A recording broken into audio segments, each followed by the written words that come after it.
Right, we spent a fair bit of time now looking at lots of different people, lots of different computers. Let's take a moment now to look at how computers actually got into people's houses. You look around a house today, you'll see lots of computers, even in less than obvious places, on your television set-top box, sat-nav and so on. But how did the first computers get there? The first computers started appearing in the home when people started seeing advertisements a bit like this in things like the Radio Times or Sunday papers. This is an advert for something called a Sinclair ZX81. There's a picture of ZX81 in the middle, and you can probably see that it costs £69.95. Remember, this is 25 or more years ago, so that was quite a lot of money. Or £49.95 if you were prepared to get it as a kit and build it yourself.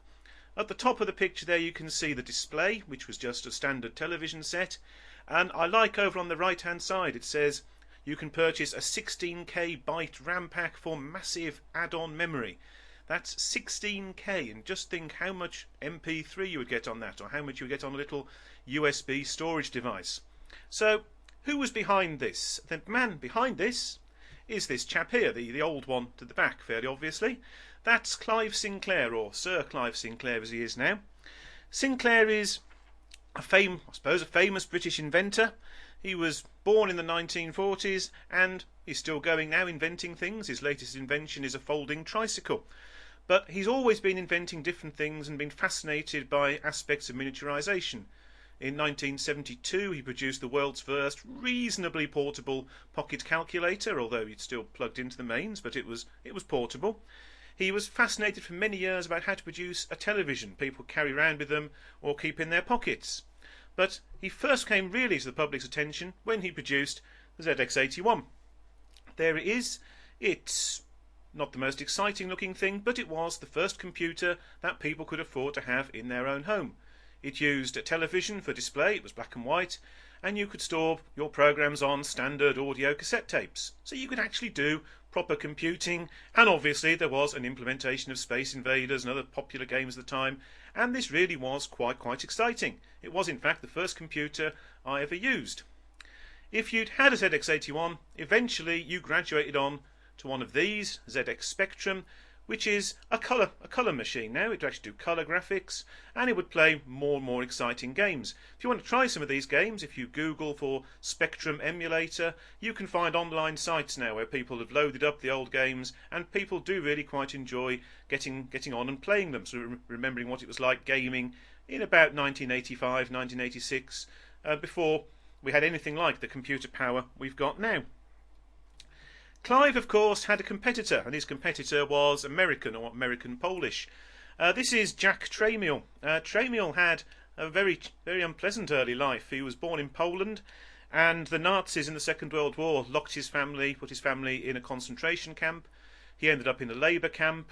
He was liberated in 1945, and as lots of people did, as other people we've met in fact in this story did, he emigrated to the United States.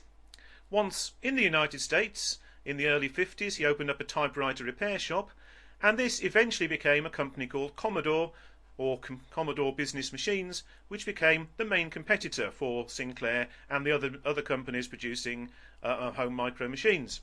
So this is what Commodore produced. That's a Commodore 64. It looks maybe a little bit more like a proper computer. It's got proper keys on it. Again, it used television for display, but the Commodore 64 had colour, which the ZX81 didn't. ZX Spectrum did, and it was generally regarded as a bit more graphically powerful. It could play better sounds and that sort of thing. You got slightly better games maybe. The development from that was one of these, which is a Commodore Amiga, and you can possibly just make out on the near side of this picture there's actually a floppy drive slot on this machine, which is the same sort of floppy drives as you would see on a modern PC. But again, this is still using a television for its display, even though we've graduated now to having floppies to store our data on. These were very popular machines indeed, and I know several people who still use them. The final player in this game we got to meet is this chap here, and I'm almost certain I don't need to tell you who it is. Alan Sugar, founder of Amstrad, and in the mid-80s he saw that the home micro market was booming and decided, as you might expect, to get in on the act. I've included him as the last one because his machines lead us into what a modern PC looks like. One of the first Amstrad machines looked like that. That's an Amstrad CPC 464. It's got a proper keyboard, and if you bought it, it actually came with a monitor. So this is the first home micro that you got a monitor for.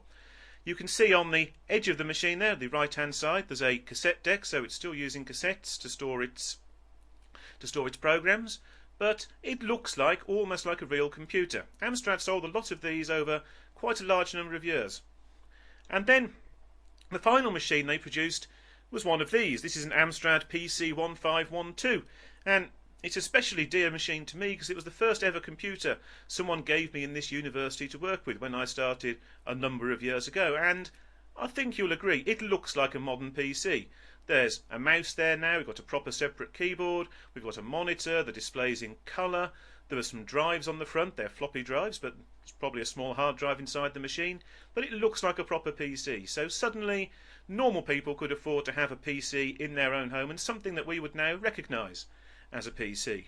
Of course, home micros do still exist. In our homes you might have an Xbox or a Wii, but the home micro in the sort of ZX81, ZX Spectrum situation has sort of gone, which is, I think, a bit of a shame.